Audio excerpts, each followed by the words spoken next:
शारदा शारदाम्भोज वदना वदनाम्बुजे सर्वदा सर्वदास्माकं सन्निधिं सन्निधिं क्रियात्। येनाक्षरसमाम्नायम् अधिगम्य महेश्वरात् कृष्णं व्याकरणं प्रोक्तं तस्मै पाणिनये नमः।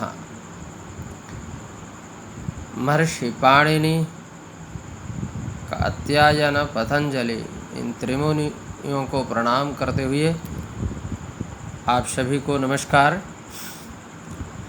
आज लघु सिद्धांत कौमुदी संज्ञा प्रकरणम के क्रम में माहेश्वर सूत्र हम पढ़ेंगे। यह माहेश्वर सूत्र 14 हैं और इनके बिना संस्कृत व्याकरण, पाणिनीय व्याकरण के सूत्रों को जानना मुश्किल है। अतः इनको जानना अति आवश्यक है और इन्हें स्मरण होना, कंठस्थ होना, याद होना बहुत आवश्यक है।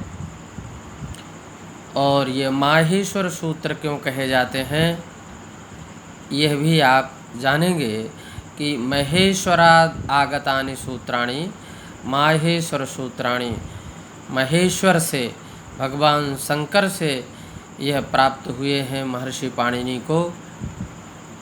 तो इसीलिए यह माहेश्वर सूत्र कहलाते हैं।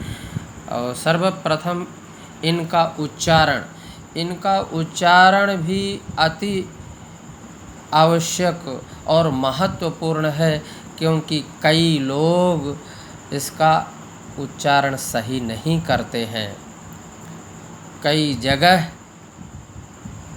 यह जानने की कोशिश की जाती है, कई साक्षात्कार में कई जगह की यह व्यक्ति क्या माहेश्वर सूत्र ठीक से उच्चारण कर सकता है, से याद है, ये बोल पाता है कि नहीं, यहीं से सारा साक्षात्कार हो जाता है, व्यक्ति की योग्यता का पता चल जाता है। अतः उच्चारण भी इनका बहुत अच्छे से ध्यानपूर्वक करना चाहिए। आप ध्यान दें, आ ई उण,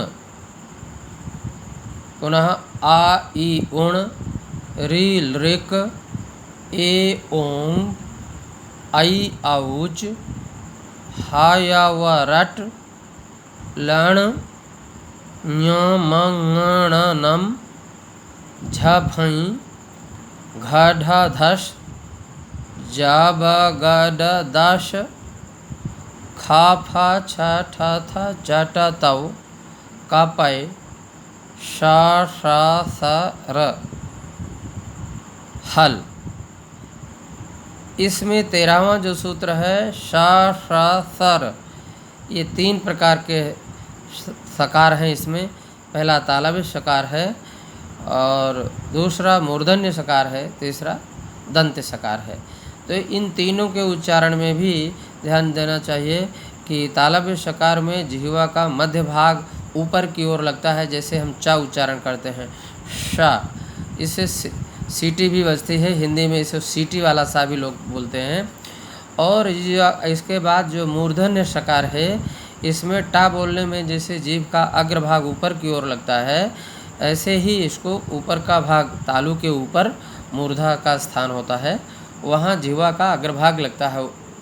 श बोलते हैं इसको, तो इसको मूर्धन्य सकार बोलते हैं। शुद्ध उच्चारण इसका, जिह्वा का जो वो अग्रभाग ऊपर की ओर ले जाएंगे और मूर्धा में वह लगेगा, वहाँ से वायु निकलेगी, श, तो उच्चारण होगा। इसको षटकोण का सकार, खटकोण का ककार भी लोग जो उच्चारण सही नहीं होता, गलत बोलते हैं। दूसरी बात आगे इसके है दंत्य सकार, इसको हिंदी में सरौता वाला सा भी बोलते हैं, जबकि यह दंत्य सकार है। जब जैसे ता था दा धा ना बोलने में जीभ दांतों से लगती है, जिह्वा का अग्रभाग दांतों से लगता है, ऐसे दांतों से स्पर्श करके ही यह सकार निकलता है। तो सरिता, सा, तो ये सा दांतों के पास में जब हम जीभ को ले जाते हैं और उसे वायु निकलते हुए, तब ये शुद्ध उच्चारण होता है। और इन तीनों को हम बोलते हैं श, श, सर। इसी तरह ये जो छठवां सूत्र आपको दिख रहा होगा, यहाँ पर ये य, म, ङ, ण, नम, तो यमंगणनम, यहाँ पर भी लोग यमंगणनम बोल देते हैं। यमंगणनम नहीं है ये य है, ये य, म, ङ, अंग है, ण, न, म ये हल है। यमंगणनम, यमंगणनम, यमंगणनम। अधिकतम लोग इसमें गलती करते हैं, तो इसलिए मैंने बड़े धीरे से इसमें जो प्राथमिक लोग हैं उच्चारण करने के लिए मैं ये बात बताया। मैंने कई बड़े लोगों को भी देखा है, वो अच्छे लोग तो नहीं हैं, उनको नहीं मैं कह सकता कि अच्छे अध्यापक हैं, लेकिन ऐसे लोगों को बहुत को देखा है। अब वो ध्यान दें इसको, वीडियो को मेरा सुन कर के भी। तो आ ई उण रेल रेक ए ओंग आई आउच हाया बराट लण यमंगणनम जब हई घढ़धस जब गडदस खफ छठ चट ताओ कपय सर हल। इति माहेश्वराणि सूत्राणि अनादि संज्ञार्थानि। वहीं आगे यह लिखा है लघु सिद्धांत कौमुदी में श्री वरदराजाचार्य ने इन 14 सूत्रों को लिखने के बाद उनका परिचय देते हुए लिखते हैं इति माने ईमानी, इति इस प्रकार के, ये पूर्वोक्त जो कहे गए हैं, इति ईमानी पूर्वोक्तानि माहेश्वराणि सूत्राणि, ये ईमानी माहेश्वराणि सूत्राणि सन्ति, ये उनका केवल परिचय दिया। अर्थात माहेश्वराणि इत्यस्य व्युत्पत्ति है महेश्वराद आगतानि, तत आगतः इति सूत्रेण महेश्वर शब्दात् अणप्रत्ययः उपधायाः अकारस्य दीर्घः भवति अत उपधायाः इति सूत्रेण तदा माहेश्वरं, माहेश्वर शब्दः निष्पद्यते। अनन्तरं बहुवचने नपुंसकलिङ्गे यतोहि सूत्राणि, सूत्र शब्द नपुंसकलिङ्गः, तो बहूनि सूत्राणि सन्ति, बहुवचनमस्ति इति माहेश्वराणि सूत्राणि। तो महेश्वरात् आगतानि सूत्राणि इत्यर्थः। तो आगतानि इत्यस्य महेश्वर प्रसादात् लब्धानि पाणिनिना इति शेषः। तो महर्षि पाणिनि के द्वारा भगवान शंकर की प्रसन्नता से प्राप्त हुए। महर्षि पाणिनि को भगवान शंकर की प्रसन्नता से ये 14 सूत्र प्राप्त हुए हैं, इसलिए इनको माहेश्वर सूत्र कहते हैं। वह प्रसन्नता कैसे, तो नंदिकेश्वर कृतकाशिका में वर्णन है कि जहाँ बद्री नारायण का धाम है, वहीं पर सनकादि जो ऋषि हैं, सनक, सनंदन, सनातन, सनत कुमार, ये जो चारों ऋषि हमेशा बालक ही 5 वर्ष के बालक ही रहते हैं, और जो एकदम ब्रह्म की, निष्कल ब्रह्म की उपासना में तल्लीन थे, भगवान शंकर की उपासना में तल्लीन थे, उनसे प्रसन्न होकर के वहीं पर महर्षि पाणिनि भी तपस्या करने के लिए ज्ञान की दृष्टि से और गए, और वहाँ प्रसन्नतापूर्वक भगवान शंकर ने अपना डमरू बजाया, और डमरू को 14 बार बजाया। तो यह डमरू से जो ध्वनि निकली, उससे उनको, सनकादि ऋषियों को तो मोक्ष ज्ञान की, ब्रह्म ज्ञान की प्राप्ति हुई, और महर्षि पाणिनि को यह शब्द ब्रह्म, शब्द ज्ञान जो है इन सूत्रों से प्राप्त हुआ, और उन्होंने पाणिनीय व्याकरण जो अष्टाध्यायी है, जिसमें 9 ये सूत्रों को जो है उन्होंने प्रणयन किया है। तो लिखते हैं उसमें नृत्यावसाने नटराज राजो ननाद ढक्काम नवपंचवारम उद्धर्तु कामा सनकादि सिद्धान एतद् विमर्शे शिवसूत्र जालम। यह शिवसूत्र जाल है। ये भगवान शंकर के द्वारा यह प्राप्त हुआ है, उनके द्वारा ये जो 14 सूत्र हैं व्यक्त किए गए हैं डमरू से। तो इनका अर्थ यही है कि ये माहेश्वर सूत्र हैं। भगवान शंकर जो अनादि अनंत जो महेश्वर हैं, वो ज्ञान स्वरूप हैं, वेद स्वरूप हैं। उनके डमरू से वहाँ उनकी प्रसन्नता से जो यह प्राप्त हुए हैं, ये भी वेद स्वरूप ही हैं। इसलिए जानते हैं कि अक्षर समाम्नाय, इनको वर्ण समाम्नाय कहा जाता है। आम्नाय समाम्नाय जो है, यह शब्द वेदों के लिए ही प्रयुक्त होता है। ऐसा क्यों? तो ये आनुपूर्वी वेद में, अथर्व वेद में ऐसा परिगणित है। अथर्व वेद में यह अनुपूर्वी आई है, यह वेद ही है और इस ब्रह्म राशि है।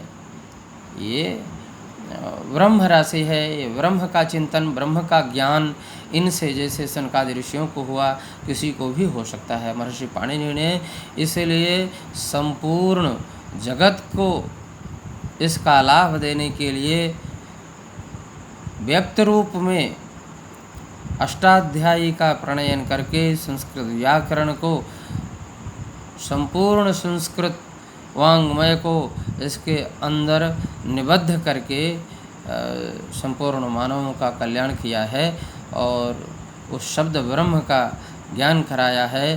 और यदि इनसे ज्ञान हो जाता है, इन 14 सूत्रों का, इन 14 सूत्रों से भगवान शंकर की उपासना भी हो जाती है, शब्द ब्रह्म की उपासना भी हो जाती है। इनका जब चिंतन करते हैं तो ब्रह्म का चिंतन हो जाता है, शब्द का और अर्थ का। वागर्थावेव संपृक्तो वागर्थ प्रतिपत्ते जगतः पितरौ वंदे पार्वती परमेश्वरो। तो शब्द और अर्थ, यो अर्थः सो शब्दः, यह शब्दः सो अर्थः। तो ये तादात्म्य संबंध है, इसको समझना होगा। तो ये 14 सूत्रों का उच्चारण बड़े शुद्ध रूप से आना चाहिए और यह 14 सूत्र भगवान शंकर की प्रसन्नता से प्राप्त हुए हैं महर्षि पाणिनि को। और इनका प्रयोजन है यहाँ पर व्याकरण शास्त्र में लिखने का। क्या? सर्वप्रथम कि अणादि संज्ञार्थानि, यहाँ पर अण आदि संज्ञाओं के लिए है। अण क्या है? अण प्रत्याहार है, आगे सूत्रों में प्रयुक्त होगा। तो अण आदि एशान्ते, यहाँ अगर सूत्रों करेंगे तो अणादि या अणादि सूत्र हो जाएंगे, लेकिन यहाँ ता संज्ञा के अर्थ में करना है। तो अण आदिर यासां ताः अणादयः, अणादयश्च ताः संज्ञाः अणादि संज्ञाः, अणादि संज्ञाः एव अर्थः, अणादि संज्ञाः एव अर्थः प्रयोजनम येषां सूत्राणां तानि अणादि संज्ञार्थानि। ये इसका हो कि अण आदि जो प्रत्याहार संज्ञाएं हैं, यही प्रयोजन हैं जिनका ऐसे ये 14 माहेश्वर सूत्र हैं। ये अणादि संज्ञार्थानि हैं, ये सब प्रयोजन है, इनका प्रयोजन है, निरर्थक नहीं है। ये प्रतिज्ञावाद। इसके बाद येषाम् अन्त्यायितः, अन्ते भवाः अन्त्याः, जो अंतिम में होने वाले वर्ण हैं प्रत्येक सूत्र के। जैसा अयुण सूत्र है, इसके अंत में ण है, आ ई उ ण। तो 3 अक्षरों के बाद में चौथा अक्षर ण है, ये हल है, अंतिम वर्ण है। तो ये इन प्रत्येक सूत्र के अंतिम वर्ण की इत संज्ञा है। येषाम् अन्त्या इतः, इन सभी 14 सूत्रों के अंतिम जो वर्ण है इत संज्ञक हैं। और हा या वरट इत्यादि जो सूत्र हैं आगे, इनमें जो हकार, यकार, वकार ये सब पढ़े गए हैं, इनमें आकार का भी उच्चारण है। ये आकारांत हैं सब, आ इनमें लगा हुआ है। तो यह बता रहे हैं कि ये व्यंजन का जो सही स्वरूप है, शुद्ध स्वरूप अर्धमात्रिक होता है, हलंत होता है, इनमें आ भी लगा हुआ है।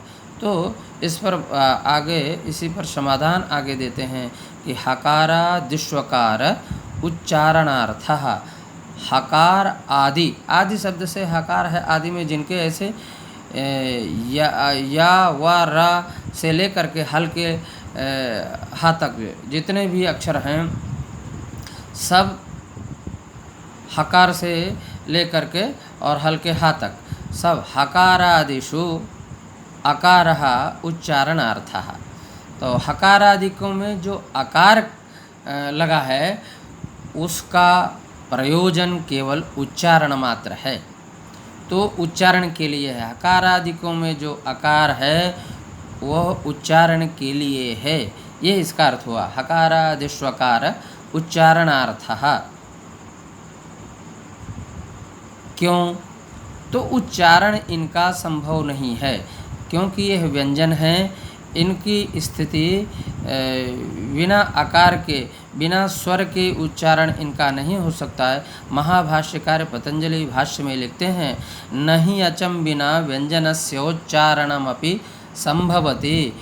अच के बिना, स्वरों के बिना व्यंजनों का उच्चारण संभव नहीं है, क्योंकि अर्धमात्रा होती है। इसको बोल पाना खाली, जब वह संयुक्त हो जाता है वहाँ पर तो उच्चारण कर लेते हैं, क्योंकि आगे दूसरे अक्षर होते हैं, स्वर होते हैं व्यंजन के साथ। किंतु यहाँ पर अलग अलग जब बोलना है तो उसमें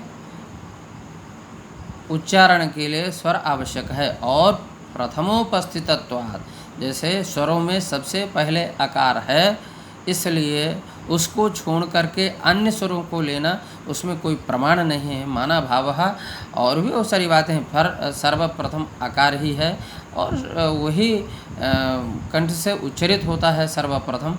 अतएव आ इनमें रखा गया है। हा या वर्ट इत्यादि हकार आदिकों में जो आकार है वो उच्चारणार्थक है, इससे ये समझना चाहिए। तो फिर सभी में उच्चारणार्थक है, तो ला में आ भी उच्चारणार्थक है क्या? तो लण सूत्र में जो आकार है वह उच्चारणार्थक नहीं है, उसका और दूसरा प्रयोजन है। उसका प्रयोजन है इत संज्ञा होकर के, वो इत संज्ञा के लण मध्य, लण लिखते हैं लण मध्य तु इत संज्ञा कहा। लण सूत्र के मध्य में जो आकार है वह तो इत संज्ञक है, अर्थात वो उच्चारण के लिए नहीं है। जब इत संज्ञा है तो उसका भी प्रयोजन है, उससे प्रत्याहार बनेगा, अर्थात रा प्रत्याहार। यद्यपि यहाँ पर केवल इसका ज्ञान करा दिया है, प्रतिज्ञा वाक्य दे दिया है, लघु सिद्धांत कौमुदी में रा प्रत्याहार की सिद्धि नहीं की गई है, और ना ही वो सिद्धांत में, क्योंकि महाभाष्यकार ने भी उसको त्याख्यान किया है। तो यहाँ दूसरी बात है, सिद्धांत कौमुदी में इसका प्रकरण है। तो यहाँ यह बात इनकी आती है, जो 14 सूत्र हैं इनके बारे में छोटी छोटी बात और भी जान सकते हैं, क्योंकि यह प्रत्येक सूत्र अनुपूर्वी वेद में तो पढ़ी ही है, अथर्ववेद में। ये इनसे जितने मंत्र हैं वेद के सभी इन्हीं अक्षरों से, जितने श्लोक हैं संस्कृत के सब इन्हीं अक्षरों से बनना है। तो जिनको मंत्र नहीं आता है, हमारे गुरुजी, प्राचीन गुरुजी से श्री रामा प्रसाद त्रिपाठी जी गुरुजी, प्रातः स्मरणीय पूज्य गुरुजी कहा करते थे कि इन मंत्रों के द्वारा यदि कोई भगवान शंकर को जल भी चढ़ाता है इनको पढ़ते हुए, तो समस्त वेद पारायण का भी फल मिल जाता है, भगवान शिव प्रसन्न भी होते हैं। आयोन रिल रिके वोंगाई उछावर अटलन यमंगणनम यमंगणनम झभंग घटदश जब गडदश खफ छठथ चटतव कपय सशस्तर हल। अब यहाँ पर यह बात है, यह संख्या है कि जब आगे इनसे प्रत्याहार बनते हैं और आयुण से आ से लेकर के युज के चा तक अच हैं, ये 9 अक्षर इसमें आते हैं। अच में, अच को स्वर कहते हैं, अचों को ही स्वर कहते हैं।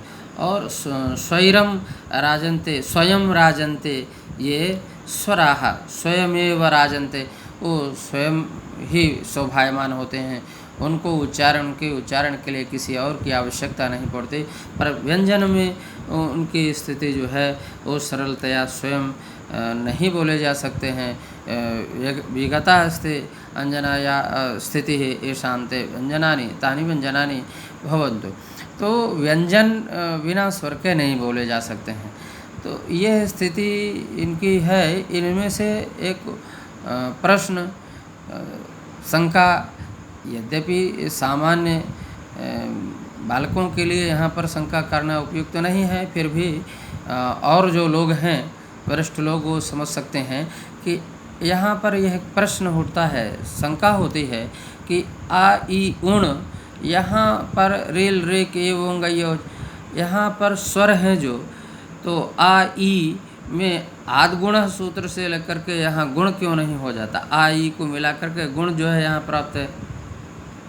तो ए और भी बहुत सारे ई ऊ के अगर वहाँ नहीं हुआ तो ई के बाद यहाँ पर यण, ई को यणची से यहाँ ई को यण होना चाहिए क्योंकि आगे अच ऊ है। तो इत्यादि जो है कई शंकाएँ हैं।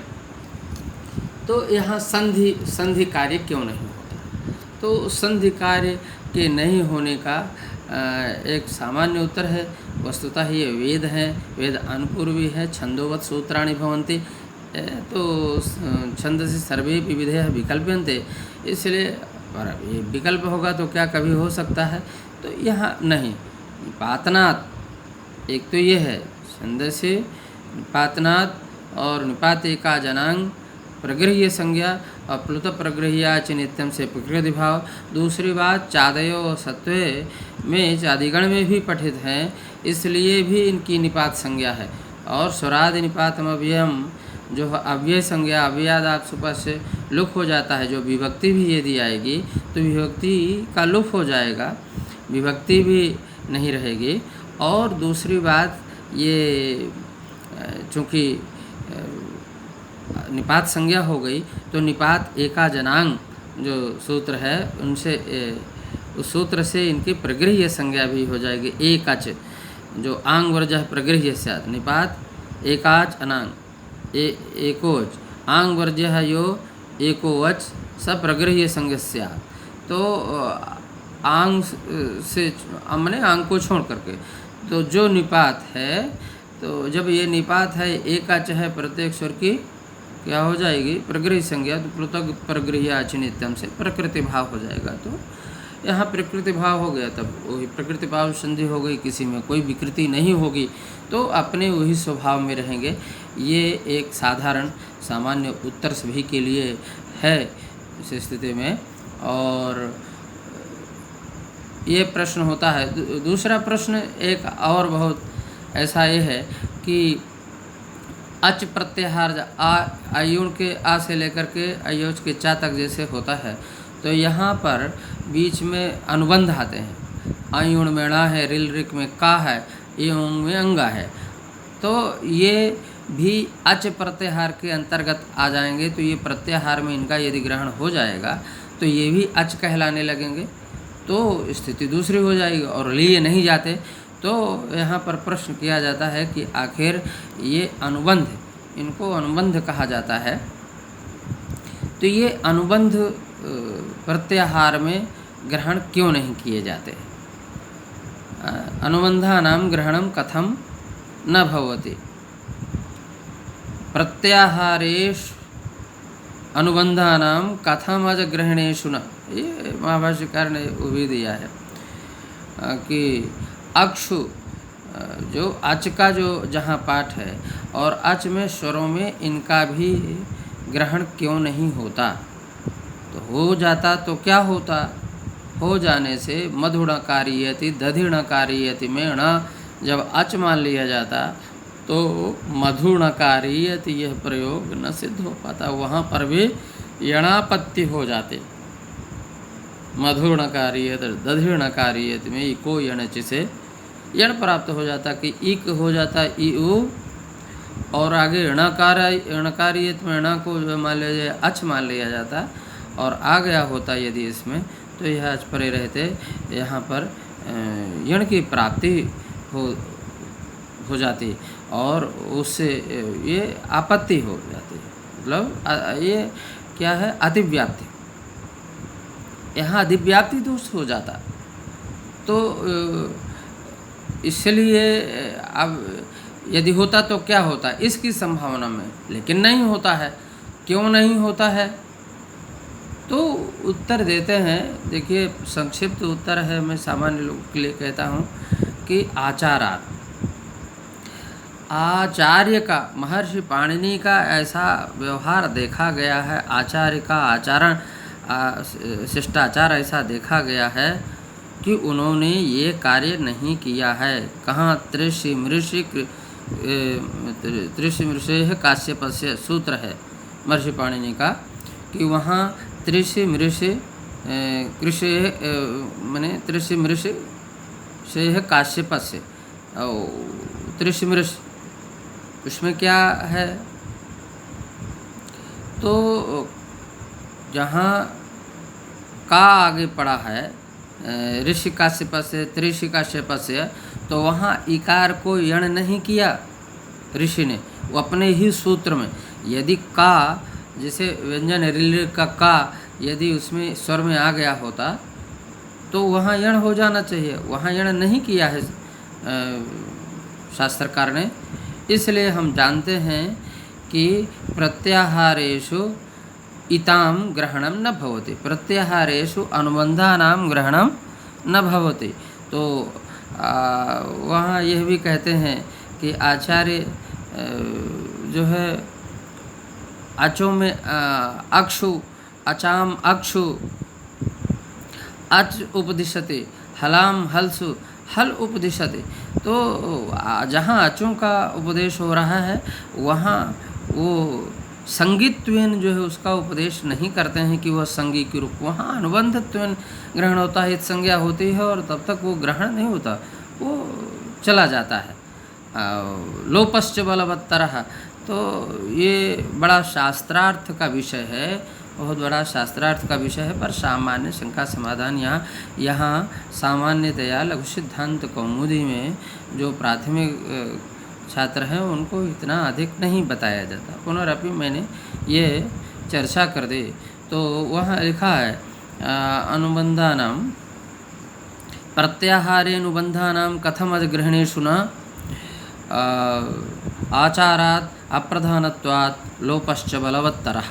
ये 3 उत्तर देते हैं कि आचारात्, आचार्य से, तथा आचारात्, व्यवहारात्, व्यवहार दर्शनात्, ये मान्य उत्तर सभी के लिए मैंने बता ही दिया है।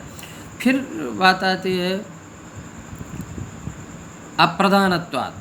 दूसरी बात अप्रधानत्व भी इनमें है कि प्रधानयोः प्रधानस्यैव ग्रहणम, जहाँ प्रधानयोर मध्ये प्रधानस्यैव ग्रहणम, यहाँ प्रधानतया स्वरों में स्वर और हलों में हल का ग्रहण होता है।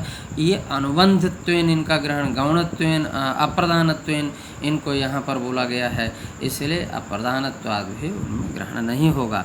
और दूसरी बात लोपश्च बलवत्तरः, जब इत संज्ञक हैं, इनकी इत संज्ञा हो जाती है हलंतिम के द्वारा, तो इत संज्ञक का केवल वो उतना समय नहीं रहता कि उनका ग्रहण हो जाए, ग्रहण होते समय होने से पहले ही वो उनका लोप बलवत्तर हो जाता है। लोप शास्त्रीयोद्देश्यतावच्छेद का नाक्रांतत्व जो है ये हो जाता है, यह अर्थात लोप शास्त्र का उसमें की प्रवृत्ति हो जाती है।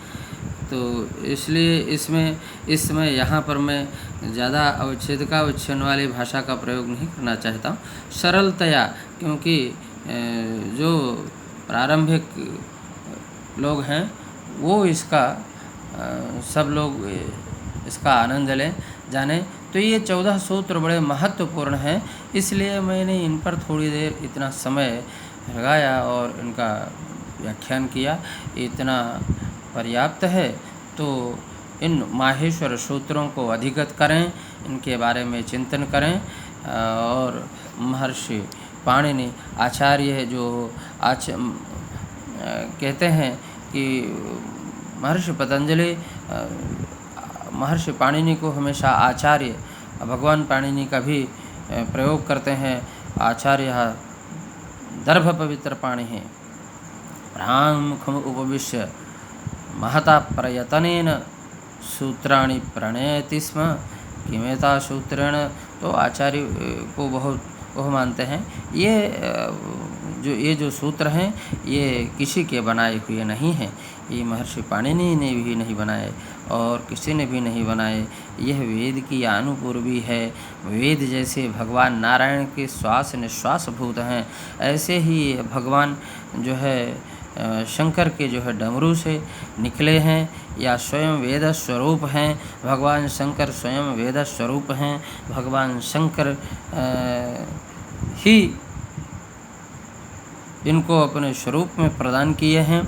ये कुछ भी आप यह कह सकते हैं कि क्योंकि भगवान शंकर भी वेद स्वरूप हैं। यो वेद शिवो वेदः, वेद शिव शिवो वेदः, यह बात आती है। तो वेद जैसे ज्ञान स्वरूप हैं, भगवान शिव भी शिव स्वरूप वेद स्वरूप हैं, ज्ञान स्वरूप हैं। और आप जानते हैं कि उन्होंने महाकवि तुलसीदास जी ने जो नमामि शमीशान निर्वाण रूपम में कहा भी है ना कि वेद स्वरूपम नमामि शमीशान निर्वाण रूपम विभुम व्यापकम ब्रह्म वेद स्वरूपम निजम निर्गुणम निर्विकल्पम निरेहम चिदाकाशम आकाशवासम भजे हम। वहाँ भगवान शिव की उपस्थिति की मैंने स्तुति की है और उन्होंने वेद स्वरूप कहा है। और यह भी वेद स्वरूप हैं, वेद की ही अनुपूर्वी है। अक्षर समाम्नाय वर्ण समाम्नाय का इनको प्रयोग किया जाता है। तो मैं तो स्वयं भी इन माहेश्वर सूत्रों में बड़ी अपने मति रखता हूँ, आस्था रखता हूँ और भगवान शंकर के चरणों में प्रणाम करते हुए और इस वेद की अनुपूर्वी को प्रणाम करते हुए मैं अपनी वाणी को विराम देता हूँ। जयतु संस्कृतम जयतु भारतम, वंदे मातरम। सर्वेभ्यो नमो नमः। धन्यवाद।